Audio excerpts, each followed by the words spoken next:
айтып берейин.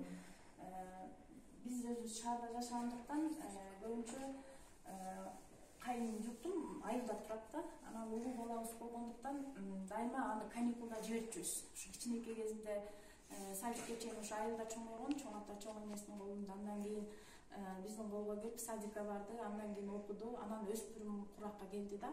Өспүрүм куракка келгичекти дайыма каникулда айылга барчу. Эми жанагы окуядан эле алып атам да. Ошо окуяга окшош. Анан дайыма айылга бара берчү, каникулдарда жиберчүбүз. Анан ал өспүрүм куракка келгенден кийин айылга барбайм деген оюн айтты да. Анан биз таң калдык да. Эмнеге барбайсың? Айтып сурадым да, эмнеге барбайсың? Биз болсо ошо жардам берчү айыл, картошка эксек, бүт эле тыктардын баары келип атат. Кайдыме байкеңге жардам беришиңиз керек. Ошол жакта болуш керек. Же мен бошобосом, же атаң бошобосо, жардам бер десек, анан өз оюн айта баштады. Ал көрсө, уже өспүрүм куракта бала өзгөрүлөт экен.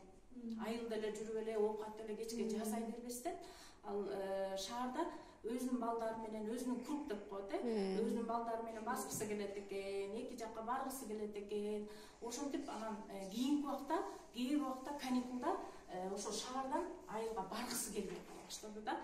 Анан биз анын оюн угуп, кээ бир убакта жибердик, а кээ бир убакта такыр барбай койчу да. Барбай калган убакта жиберген жокпуз.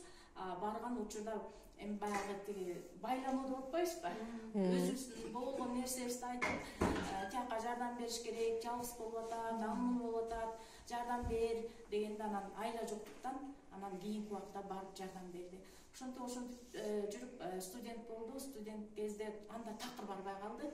Андан кийин анан студент кезде көз карашы андан да өзгөрөт экен. Өзгөрүп, аякка барбай калды дагы, ар кайсы жерде иштеп, солдатка барып келди. Андан кийин ал болсо андан ары бияк шаарда да иштеп, андан чоң шаар.